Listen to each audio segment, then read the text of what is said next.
I've known a lot of dones. And to me, the problem of the done comes in rapid change. We're changing faster than people can adapt and change. And this occurs in the context of something that happened in the 20th and 21st centuries, which is the corporate church. Everything I say has two sides to it. The corporate church is very efficient, built on an executive hierarchy, just like the corporation in the country.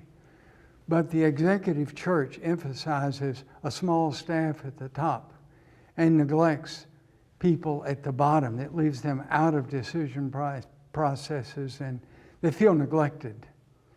This also leads to an emphasis on money, and I can't tell you how many people who really struggle for a living are not going back to church because the emphasis is always money.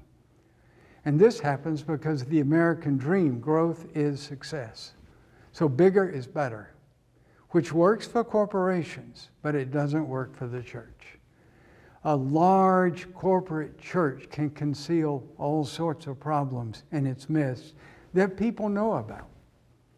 I can give you a representative conversation. I've had staff members of large Dallas churches come to me and say, did you know there's immorality and that there's theft and embezzlement and, truth doesn't have a great deal of weight in this church? I said, well, you need to go talk up the staff.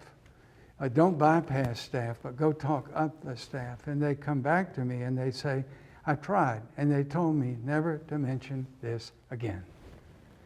So when you study the Bible, the church is a family, and it's supposed to care, and it's supposed to work through its problems to the satisfaction of its members. When I read articles on dones, none of them like the hierarchy. None of them like to be left out. Now, the thing about dones is they're very active people. They've often held responsible positions. There are a lot of people who love anonymity. They love to go to church, sit in the back pew, don't even listen, think about Monday, and that's that. Nothing is challenging, whatever. But the dones are people who often have been officers in the church, often deacons, often staff members. And they've seen too much. So how does this affect me? I've seen too much. I've come across all of these problems.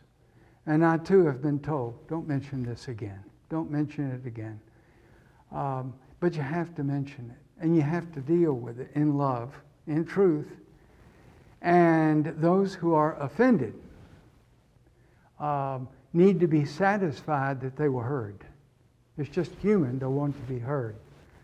I think that that we've been through the greatest period of innovation in world history. It started in 1875, and it's been nonstop ever since through 89 to 91 when the World Wide Web was formulated and social media. And what social media has done has put people in touch with all of the problems with very few answers. And that's too heavy for some people.